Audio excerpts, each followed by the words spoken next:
Hello, I'm Scott Brady with Expedition Portal and Overland Journal, and I am here in Land in northern Namibia. In fact, we're less than a day's drive from the Angolan border. The Skeleton Coast is just to my west, and I'm in this little area where the local Himba people would keep their livestock during various parts of the year. And I'm with a very special vehicle as well. This is the 2020 Defender, which has been a long time coming. Land Rover has talked about this new vehicle for nearly a decade, and it's finally here. And I'm fortunate to be one of the first in the world in the media to drive it, and I'm driving it in the right kind of place to test a new Defender. This kind of environment is very remote. There's not a lot of support. We're entirely on our own as a convoy, and it's showcasing several things about the vehicle. Obviously, when you think Defender, you always think about capability and you think about durability. At least the Defender 110 that I drive every day, an older diesel Defender, it's very much about durability first, and then capability follows a little bit behind it, and then things like comfort and reliability and everything trails off much further behind. But modern Land Rovers have definitely evened out a lot of those attributes, where you deal with a lot of capability, a lot of comfort and refinement, a lot of durability, and certainly more reliability than we've ever seen in Land Rovers before. And what I want to specifically talk about is the basic attributes of this vehicle. So you're dealing with a car that has nearly 1,800 pounds of payload. You've got over 300-pound roof load in dynamic conditions, which means you can fit a heavy roof tent up top. You've got a variable height suspension that allows you to have better fuel economy and stability and ride comfort on the road. And then you can also lift the air suspension for increased ground clearance and clearance overall for the vehicle, approach, breakover, and departure in off-road conditions.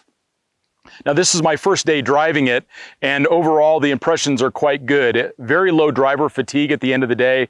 We just spent almost 5 hours getting to this location at the start of Van Zel's Pass, which is a place that I've wanted to go for the last decade, and it's a genuine overlander's route. In fact, it's very rarely driven. It's very technical and extremely remote, and it goes up towards the Angolan border. So for us to be here with this 2020 Defender in a place that you want a Defender to be, I think not only speaks to the attributes of the car, but it also speaks to Land Rover's intention behind it.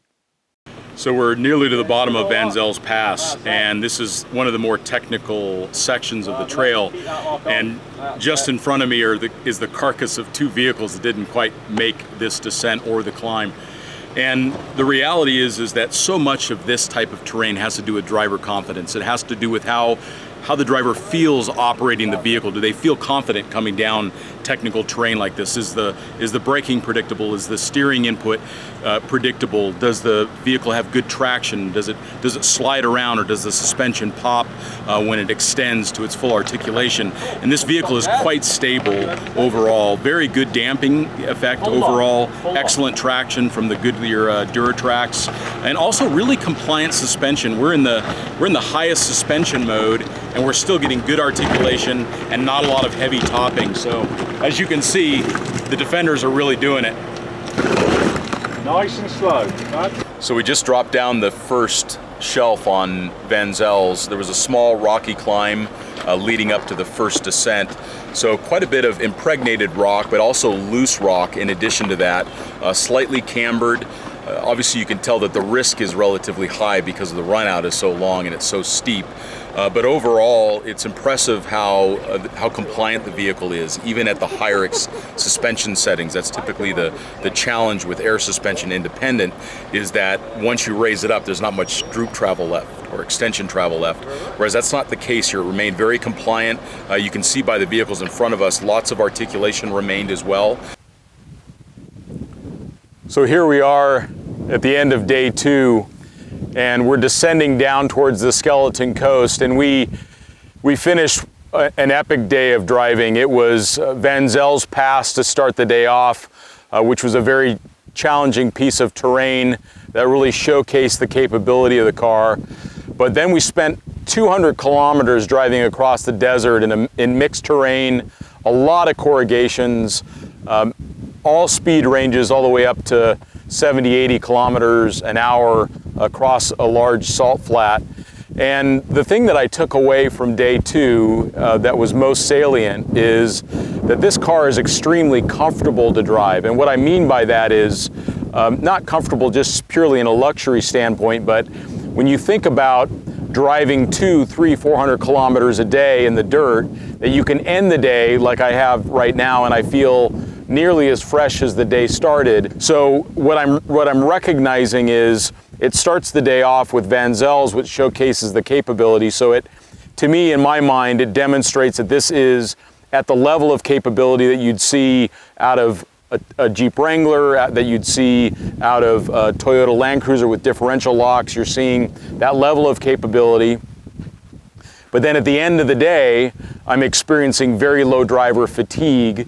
There was very little dust ingress into the car, unless we left the windows down or something, but a very quiet interior. So at the end of the day, I feel refreshed, and so did my co-driver. We both felt really good, and that's something that's of note. It's something that's unusual in the four-wheel drive capability range to be able to drive for such long distances and feel so comfortable at the end of the day, but then still lock the diffs and climb some very technical terrain. So that speaks a lot to the Defender for me at the end of day 2.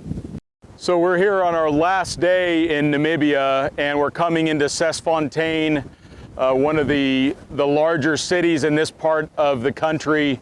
The wind is blowing and it's almost 40 degrees Celsius out, quite warm.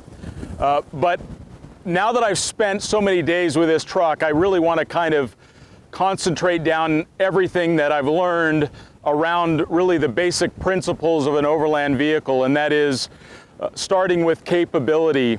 We need our overland vehicles to be able to handle mixed terrain, even difficult terrain. Imagine washouts or rapid changes in weather. For example, today we encountered deep mud, and a riverbed that just a few weeks ago was dry was now filled with water and mud and deep sand. So you could go into an area, camp, and then need to get back out again, and the conditions have degraded considerably. And that's when having a large breadth of capability is important. So again, air suspension, large diameter tires, locking rear differential, locking center differential, and very effective traction modes overall. So a positive for the capability of the car. The next thing that we want to look at is durability. And because it's such an important thing that this vehicle can carry a heavy load for long distances, long periods of time, and not have structural, suspension, and other component failures related to the weight and the abuse and the long-term use. So durability is very important. And in our experience during this trip, we've had no issues related to durability. The next thing is reliability. Obviously, Land Rover has improved in reliability considerably in the last decade, where now you're just generally not having the same issues that you would have had a couple decades ago. But again, time will tell. It's too early for us to pin any stars to the vehicle on reliability, simply because they've not been on the market long enough, or we've not used one long enough. The next thing that we need is capacity, right? So that's the ability to carry heavy loads for remote distances. We need to carry extra fuel, camping equipment. We need to be able to carry food and supplies, additional people in the vehicle with us.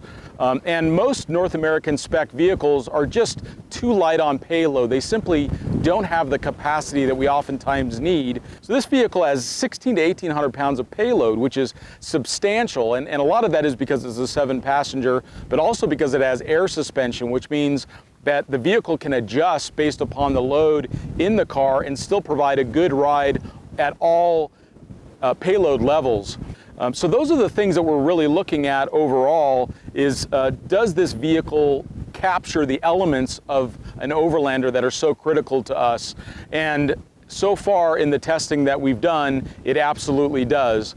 And I would say that in summary, the thing that most impresses me about this vehicle is the breadth of capability and comfort.